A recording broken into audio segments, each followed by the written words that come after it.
ومن أحسن دينا ممن أسلم وجهه لله وهو محسن واتبع ملة إبراهيم. اللهم علمنا ما ينفعنا وانفعنا بما علمتنا وزدنا علما. Amma ba'd. Natin sa Panginoon, naway kayo ay kanyang ingatan sa lahat ng mga masasama. Ganun din ipanalangin natin. Idalangin natin sa Panginoon na pagkalooban niya ng maraming kabutihan ang maikling oras natin ngayon. Ang usapan po natin ngayon ay tungkol po sa pag-uunawa sa sinasabing tunay at totoong kabutihan ng isang tao. Dahil po sa atin napapansin sa pagsusumikap ng mga tao ay magkakaiba po sila sa kanilang pag-uunawa sa tinatawag na tunay na kabutihan, tunay na tagumpay ng ating mga sarili. May mga tao na ang kanilang pag-uunawa o di kaya ang kanilang naunawaan na tunay na kabutihan ng kanilang mga sarili ay maipagkaloob nila sa kanilang mga sarili ang mga makamundong bagay. Yung mga bagay na nilalaman ng mundo na ito. Mabigyan nila ng masasarap na pagkain, magagandang tirahan, magagandang damit. Ganon din ang mga ibang bagay na nilalaman ng mundo na ito. So isa ito sa pag-uunawa na naunawaan ng ilan sa mga tao na tinatawag na tunay na kabutihan at tunay na tagumpay ng kanilang mga sarili. Kaya yun ang dapat natin mabigyan ng paliwanag. Ano ba talaga ang tunay na tagumpay ng ating mga sarili? Ano ba talaga ang tunay na kabutihan ng ating mga sarili? So, ang pagsasagot sa ganitong katanungan para ito ay masagot ng tamang kasagutan, ay ibabalik po natin ito sa anuman sinabi ng Panginoon na katayuan, kalagayan ng isang tao. Dahil sa kabilang po tayo sa mga linikha ng Panginoon, pero ang mga linikha ng Panginoon, magkakaiba po sila. Magkakaiba po tayo ng kalagayan. Ang tinutukoy ko po sa pagkakaiba natin sa kalagayan ay tungkol po sa buhay na pinagkaloob sa atin ng Panginoon. Mayroon sa mga linikha ng Panginoon ay hindi naman umaabot ang kanilang pananatili dito sa mundong ibabaw sa isang taon. Mayroon sa kanila mga ilan minuto lang siya ay mababawian ng buhay. Mayroon sa kanila mga ilang oras, mayroon naman mga aabot ng mga isang buwan. So magkakaiba. At kapag sila ay mabawian ng buhay, ay hanggang doon lang sila. Ang ibig ko sabihin na hanggang doon lang sila ay hindi sila bubuhayin muli.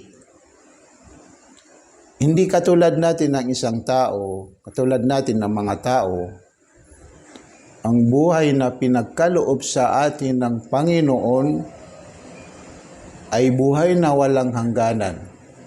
Buhay na walang hangganan. Ito ay malinaw na naibibigay ng kahulugan ng isang talata sa sinabi ng Panginoon, minha khalaqnakum wa fiha nu'idukum wa minha nukhrijukum taratan ukhra. Kapag naunawaan po natin ang maikling talata na ito, mauunawaan po natin ano po ang dapat po natin sabihin na tunay na kabutihan ng ating mga sarili, na yun ang dapat natin pagsumikapan, ipagkaloob sa ating mga sarili. Ano po ang kahulugan ng talata na ito po ay salita ng Panginoon? Sinabi niya, minha khalaqnakum. Ito ay naipaliwanag niya sa kanyang sinabi kung saan po tayo nagmumula. Saan po tayo? Tayo ay linikha ng Panginoon kung saan po tayo nagmumula. Malalaman po natin sa kanyang sinabi, minha khalaqnakum, kayo po ay aming linikha mula sa putik. Dahil sa ang ama po natin na si Adam, siya po ay linikha ng Panginoon mula sa putik. So, wala naman isa sa atin na ang pagkakalikha ng Panginoon sa kanya ay mula sa diamante, mula sa ginto. Magkakaparihas po tayong lahat. Kaya pinagbabawal yung pagmamataas, pagmamayabang sa kapwa natin tao. Dahil sa tayo po ay magkakatulad o magkakaparihas. Lahat po tayo ay linikha mula sa putik. Yun ang kahulugan. Ibig po sabihin, sa talata na ito na ipaliwanag ng Panginoon kung saan po tayo nagmumula. Ang karugtong ng kanyang sinabi, wa fiha nu'idukum. Matapos tayo bigyan ng Panginoon ng buhay dito sa mundong ibabaw, dahil sa pagkalabas natin sa sinapupunan ng ating mga mahal na nanay, ay tayo po ay pinagkalooban ng Panginoon ng buhay dito sa mundong ibabaw. So magkakaiba po ang mga tao hanggang kailan ang kanilang pananatili dito sa mundong ibabaw. Depende ito kung ano ang ginusto o ano ang itinakda ng Panginoon na kanilang pananatili dito sa mundong ibabaw. So pagkaraan tayo ay bigyan ng buhay dito sa mundong ibabaw, ay ang kanyang sinabi, wa fiha nu'idukum. Ito, ang talata na ito nagbibigay ng kahulugan na tayo po ay mababawian ng buhay. Tayo po ay mababawian ng buhay. Kapag nabawian po tayo ng buhay, ay ang nararapat gawin sa atin na ibalik po tayo kung saan po tayo nagmumula. Sa reliyon ng Islam, dahil sa nalaman po natin na tayo po ay nagmula sa putik, tayo ay linikha ng Panginoon mula sa putik, kapag tayo ay mabawian ng buhay, ang nararapat ay tayo po ay ibalik. Ibalik sa kung saan man tayo nanggagaling. Ibalik sa putik. Kaya ang tamang pamamaraan kapag nabawian ng buhay ng isang tao ay siya po ay ilibing. Dahil sa ito ay nangangahulugan na ibabalik siya kung saan siya nagmumula. Yun ang kahulugan sa kanyang sinabi, wa fiha nu'idukum. Ibig sabihin, kapag kayo ay mabawian ng buhay, madatna ng kamatayan, kayo ay aming ibabalik sa putik, sa lupa. So, yung pangatlong talata, karugtong ng kanyang sinabi, ito ang hindi napansin ng karamihan. Dahil sa dito natin malalaman kung ano ang klaseng buhay na pinagkaloob sa atin ng Panginoon. At dito natin malalaman kung ano po ang dapat natin sabihin o paniwalaan na tunay na kabutihan ng ating mga sarili. Sa kanyang sinabi, وَمِنْهَا نُخْرِجُكُمْ تَارَةً أُخْرَى. So, ang ibig po sabihin, kapag tayo ay nailibing sa ating mga libingan, may panahon. May panahon na tayo po ay babangon muli.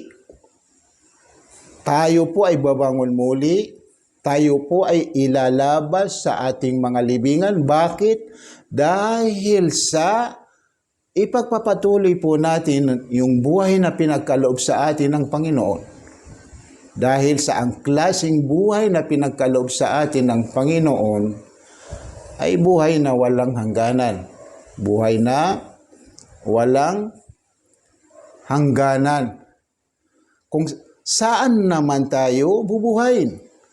Pagkaraan ng kapag tayo ay nakalabas sa ating mga libingan, doon po tayo bubuhayin sa tinatawag na kabilang buhay. Doon sa lugar na tinatawag na kabilang buhay. Ang kabilang buhay ay dalawa lang ang lugar na dapat natin mapuntahan. Una, ang paraiso. Pangalawa ay ang impyerno. Kung saan man tayo makakapunta sa dalawang lugar na ito, ang klaseng buhay po natin sa dalawang lugar na ito ay habang buhay. Kung tayo ay makapasok sa paraiso, habang buhay po tayo doon. Kung doon naman tayo makakapasok sa impyerno, ay habang buhay po tayo doon. So, dito po natin malalaman kung ano po ang pinagkaibahan ng kabutihan na ating pinagsusumikapan dito sa mundong ibabaw at saka yung mga kabutihan na ating mapapakinabangan doon sa kabilang buhay. Yung mga kabutihan ng ating pinagsusumikapan dito sa mundong ibabaw, kapag tayo po ay mabawian ng buhay, iiwanan natin itong lahat. Ang mga magagandang tahanan, magagandang sasakyan, magagandang kasuotan, masasarap na pagkain, lahat po ito ay atin iiwanan kapag tayo ay mabawian ng buhay. So ang ibig po sabihin, ang pakikinabang po natin sa mga kabutihan ito ay may hangganan. Kapag tayo ay mabawian ng buhay, mapuputol. Ibig sabihin ay mawawala ang pakikinabang natin sa mga bagay na ito. Ikumpara po natin sa mga kabutihan na ating mapapakinabangan doon sa kabilang buhay dahil sa nasabi po natin na ang buhay po natin doon sa kabilang buhay ay buhay na walang hangganan. Ikumpara po natin doon sa mga kabutihan na ating mapapakinabangan doon sa kabilang buhay ay napakalaki ang kanilang pinagkaibahan. Dahil sa lahat ng mga kabutihan na ating madadatnan doon sa kabilang buhay, doon sa paraiso, ay ito po ay hindi mawawala sa atin, mananatili po sa atin ito. Dahil sa tayong mismo ng mamayari ay sa kanila ay hindi tayo mababawian ng buhay. Ito ay nabanggit sa isang salita ni Propeta Muhammad na kapag makapasok ang mga tao sa paraiso at makapasok ang mga tao sa impyerno, kakausapin po sila ng Panginoon at nasa tabi niya ang isang tupa, sasabihin ng Panginoon, o mga tao sa paraiso, o mga tao sa impyerno, alam niyo ba yung nasa tabi kong isang tupa? At sasabihin nila, alam namin yun ang kamatayan. At sasabihin ng Panginoon, yung kamatayan, siya naman ang papatayin. Ito po ay nakapagbigay ng kahulugan na kayong mga tao sa paraiso, mananatili po kayo sa paraiso na habang buhay. walang hangganan. Ganon din kayong mga tao sa impyerno, kayo po ay mananatili sa impyerno na walang hangganan habang buhay. So, kung pinagsusumikapan po natin yung mga kabutihan dito sa mundong ibabaw, ay ang nararapat, isama po natin na dapat po natin pagsumikapan yung mga kabutihan na ating mapapakinabangan doon sa kabilang buhay. Dahil sa magkaiba po yung dalawang kabutihan na ito. So, ang nararapat po sa atin ay alamin kung ano po ang mga kabutihan na ating mapapakinabangan doon sa kabilang buhay. Tayo ay linikha ng Panginoon at kasama po tayo sa kanyang mga linikha. At mayroon layunin ng Panginoon sa kanyang paglikha sa atin. At yung layunin ng Panginoon sa kanyang paglikha sa atin, iyon din ang ating mas matatawag o masasabi na mga gawain o mga kabutihan na ating mapapakinabangan doon sa kabilang buhay. Dahil sa yung layunin ng Panginoon sa kanyang paglikha sa atin, yun ang ating masasabi na mga bagay na katanggap-tanggap sa kanya. Ibig po sabihin na katanggap-tanggap sa kanya ay kanyang nagugustuhan. Dahil sa hindi lahat ng mga gawain dito sa mundong ibabaw ay nagugustuhan ng Panginoon. Ang nararapat po sa atin ay mapaniwalaan o maunawaan kung ano ang mga gawain na ito po ay nagugustuhan ng Panginoon, ano po ang mga gawain na ito po ay kinalulugdan ng Panginoon. Dahil sa ang mga gawain na ginugusto ng Panginoon o kinalulugdan ng Panginoon, iyon ang masasabi po natin na mga gawain na kapakipakinabang dito sa mundong ibabaw hanggang sa kabilang buhay. So, ano po ang layunin ng Panginoon sa kanyang paglikha sa atin? Ito ay malinaw sa kanyang sinabi, "Wa ma khalaqtul jinna wal insa illa liya'budun." Hindi ko linikha ang mga engkanto, mga tao, maliban lang sa ako ay kanilang sambahin. Yung pagsamba sa kanya ay maraming klase. May mga oring pagsamba sa kanya, ito po ay magaganap sa pamamagitan ng ating mga gawa. May mga oring pagsamba sa kanya, ito po ay magaganap sa pamamagitan ng ating mga pananalita. May mga oring pagsamba sa kanya, ito po ay magaganap sa pamamagitan ng ating mga pag-uugali. So lahat ng mga oring pagsamba na ito pong lahat ay napapaloob sa relihiyon ng Islam. Kaya ang taong nais niya ipagkaloob sa kanyang sarili ang kanyang tunay na tagumpay dito sa mundong ibabaw hanggang sa kabilang buhay, ang nararapat po sa kanya ay isuko niya ang kanyang sarili sa relihiyon ng Islam. Dahil sa lahat ng nilalaman ng relihiyon ng Islam, lahat po ito ay kinalulugdan ng Panginoon. Ang mga gawain sa relihiyon ng Islam, ito po ay kalugod-lugod sa Panginoon. Ang mga pananalita sa relihiyon ng Islam, ito po ay kalugod-lugod sa Panginoon. Ang mga pag-uugali sa relihiyon ng Islam, itong lahat ay kalugod-lugod sa Panginoon. Dahil sa ang mga lahat ng nilalaman ng relihiyon ng Islam, ito ay kalugod-lugod sa Panginoon. Ito ang ating masasabi na mga gawain na kapakipakinabang dito sa mundong ibabaw hanggang sa kabilang buhay. At ito po ang dapat pagsumikapan ng isang matinong tao na dapat niyang ipagkaloob sa kanyang sarili at dapat niyang ipagkaloob sa kanyang sarili na tunay na tagumpay ng kanyang sarili. So ngayon, kung nais po natin isuko ang ating mga sarili sa anuman ginawa ng Panginoon na layunin ng ating buhay dito sa mundong ibabaw, ay ang nararapat po sa atin ay isuko po natin ang ating mga sarili ng Islam. Paano po natin maisuko ang ating mga sarili ng Islam?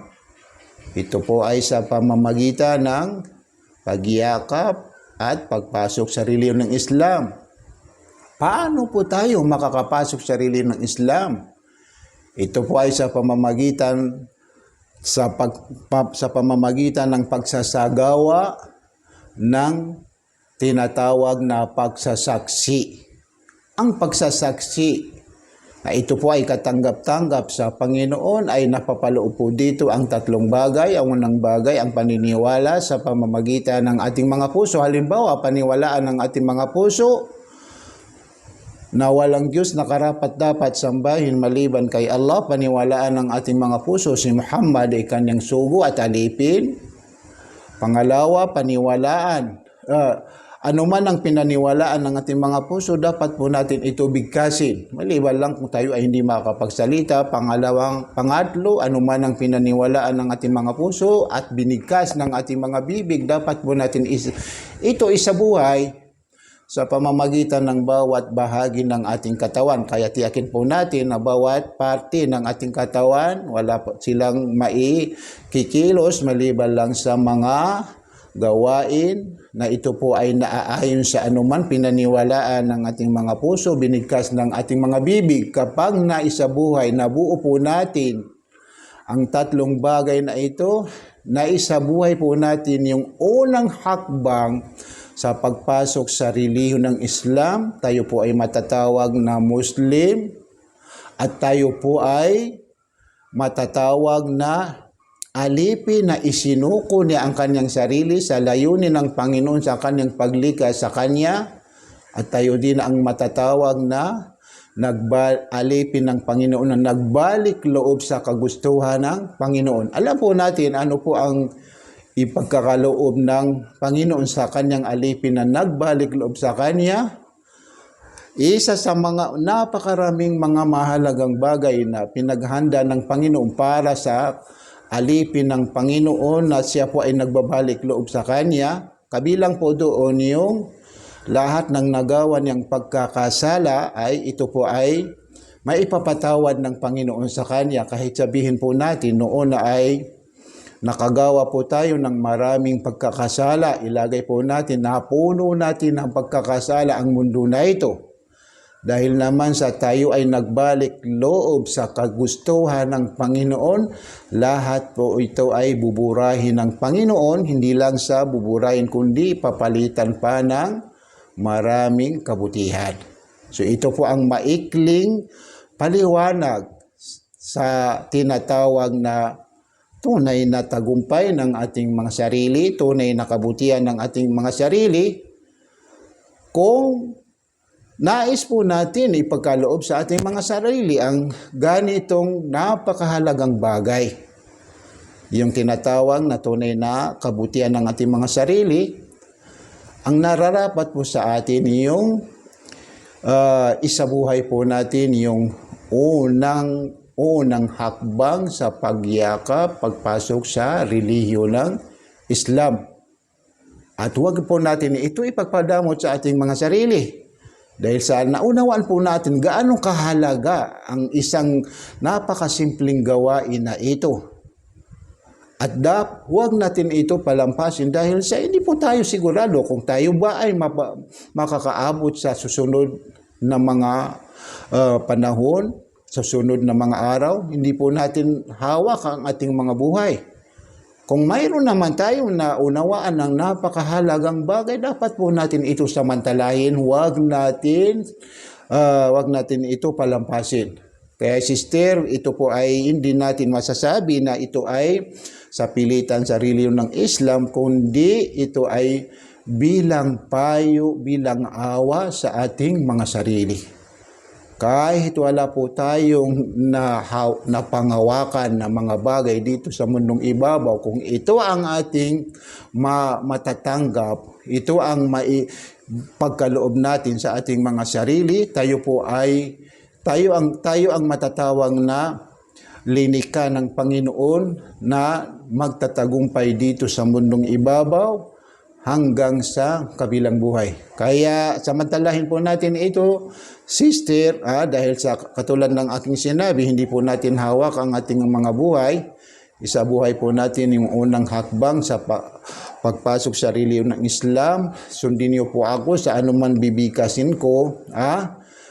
Itaas po natin, sister, ang ating hintuturo. Ito po ay sinyalis ng ating sinasamba ay ang Panginoon na walang katambal, walang kaagaw. Hindi po tayo pwede magkaroon ng dalawang Panginoon dahil sa siguradong magkakaagawan sila ng kagustuhan.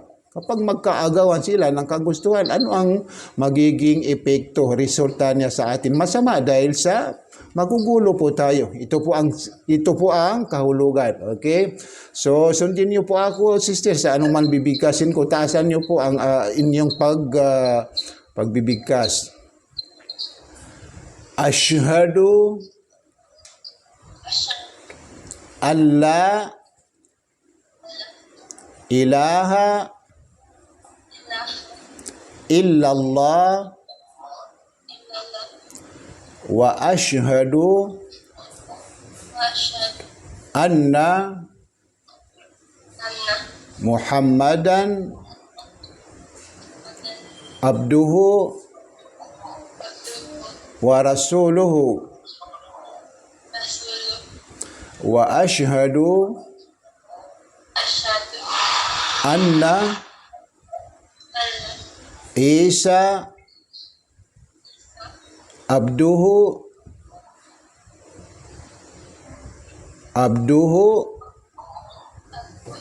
wa rasuluhu. Ako ay sumasaksi na walang Diyos na karapat-dapat sambahin maliban kay Allah. At ako ay sumasaksi na si Muhammad ay kanyang sugo at alipin. At ako ay sumasaksi